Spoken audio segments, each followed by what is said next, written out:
Saudara, maraknya kasus makan bergizi gratis di tanah air mengingatkan kita untuk lebih waspada dan berhati-hati dengan makanan yang sudah terkontaminasi baik oleh bakteri ataupun racun. Berikut ini saya paparkan saudara apa saja ciri-ciri fisik makanan yang sudah terkontaminasi saudara. Kita lihat bersama, ini adalah sejumlah ciri-ciri fisik yang bisa langsung kita lihat ketika makanan tersebut sudah terkontaminasi bakteri maupun racun saudara. Yang pertama adalah adanya perubahan warna. Nah, ini sangat terlihat ketika ada perubahan warna baik warna keabu-abuan maupun hijau, itu bisa menunjukkan bahwa makanan tersebut sudah terkontaminasi. Yang berikutnya adalah adanya perubahan tekstur.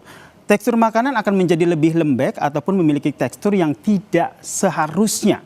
Kemudian yang ketiga adalah ini yang sering sekali dan mungkin bisa saja kita lihat ciri-cirinya adalah muncur lendir saudara. Nah, muncur lendir ini pada makanan seharusnya tidak terjadi karena kalau sudah ada muncur lendir itu berarti ada kontaminasi bakteri ataupun racun.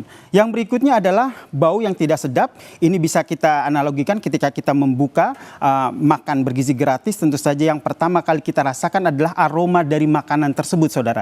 Jika sudah tercium bau yang tidak sedap, itu bisa dikatakan bahwa makanan tersebut sudah terkontaminasi saudara. Selanjutnya yaitu ada kerusakan kemasan. Ini khusus untuk makanan-makanan kemasan. Contohnya adalah susu, begitu. Biasanya kan susunya itu diberikan dalam bentuk kotak ataupun susu dalam kemasan. Jika kemasannya sudah rusak, maka ini bisa mengindikasi adanya kontaminasi makanan tersebut. Nah, pertanyaan selanjutnya, kalau sudah terlanjur mengonsumsi makanan ataupun makanan yang sudah terkontaminasi, kita juga harus waspada soal gejala makanan tersebut. Saya tampilkan berikut ini adalah gejala-gejala yang bisa kita pantau sebagai orang awam. Kenapa saya katakan seperti itu? Tidak perlu Anda sebagai dokter, Anda sebagai ahli kesehatan atau apapun itu, karena gejala-gejala ini bisa kita pantau secara awal saudara. Yang pertama, kalau kita lihat ini adalah merasa mual dan juga muntah.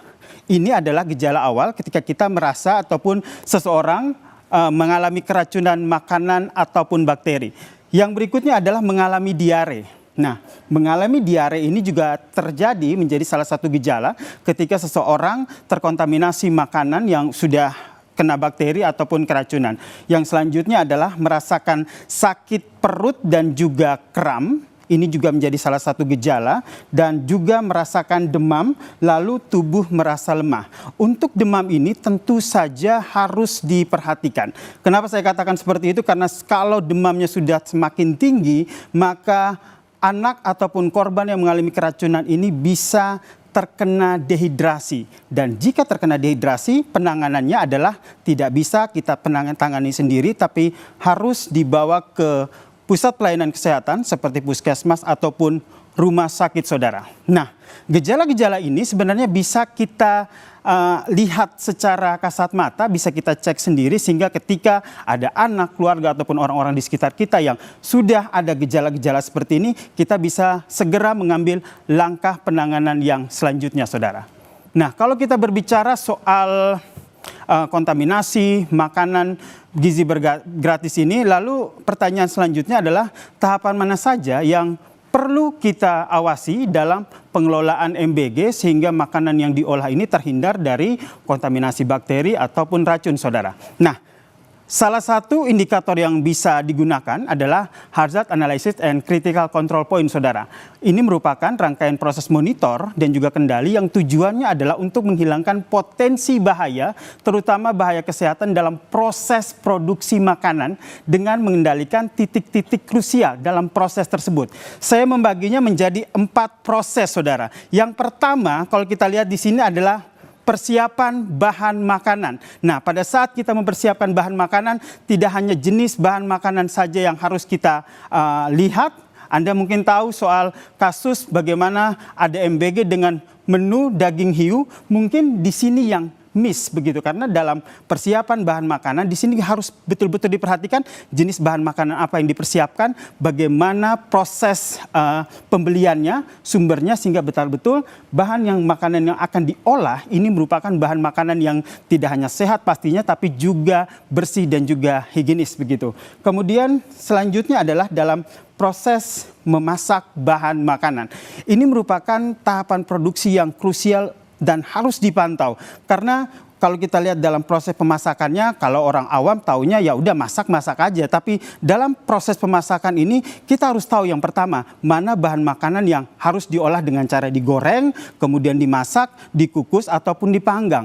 Tidak hanya itu, kita juga harus tahu ketika makanan tersebut diolah dengan berbagai cara, apakah makanan itu memiliki daya tahan yang cukup ketika direbus jika dibandingkan dengan digoreng. Contohnya seperti itu. Saya ambil contoh ketika kita memasak sebuah makanan dengan direbus, dengan berkuah begitu, tentu daya tahan terhadap mikroba ataupun bakterinya lebih rentan jika dibandingkan dengan makanan yang juga dengan digoreng ataupun dipanggang begitu. Nah, hal-hal ini yang penting untuk diperhatikan ketika melakukan proses memasak bahan makanan tersebut, saudara. Proses selanjutnya yang harus diwaspadai sehingga makanan tersebut terhindar dari kontaminasi adalah tentu saja penyimpanan makanan. Dalam banyak kasus MBG, ternyata proses penyimpanan makanan ini yang tidak terlalu diperhatikan. Kalau kita berbicara soal proses penyimpanan makanan, ada dua hal. Yang pertama adalah waktu penyimpanan makanan. Kalau kita lihat karena waktu produksinya mepet, akhirnya banyak MBG yang memproduksi ataupun menyimpan makanan ini secara terburu-buru. Contoh ketika makanan masih panas, langsung ditutup, uapnya belum keluar. Nah, hal tersebut yang bisa menyebabkan adanya timbul bakteri di situ. Ada kasus lain terkait dengan waktu ini karena waktunya yang pendek, mereka ingin menyiapkan dengan jumlah yang banyak sehingga mereka memasak jauh-jauh hari tanpa melihat bagaimana kondisi makanan tersebut bisa bertahan di suhu ruang. Nah, karena dalam proses penyimpanan makanan ini jarang sekali pengelola memperhatikan hal tersebut sehingga proses ini krusial sehingga banyak terkontaminasi bakteri ataupun racun, saudara. Nah, yang terakhir adalah distribusi makanan. Proses distribusi makanan ini penting karena pada saat kita melakukan distribusi makanan harus dilakukan. Saya ingat betul tadi apa yang disampaikan oleh Panglima TNI, yaitu harus mencicipi dulu. Harusnya makanan yang hendak diberikan kepada siswa, kalau bisa begitu, dicicipi dulu oleh petugas ataupun guru, memastikan bahwa makanan tersebut tidak terkontaminasi, barulah makanan itu disajikan untuk anak murid kita. Itu tadi, saudara, ulasannya bagaimana kontaminasi dan juga hal-hal apa saja yang bisa kita lakukan. Proses investigasinya masih dilakukan terkait dengan kasus MBG dan tugas kita bersama untuk mengawal program MBG yang menelan biaya yang fantastis ini agar betul-betul berjalan dengan baik untuk masyarakat, saudara.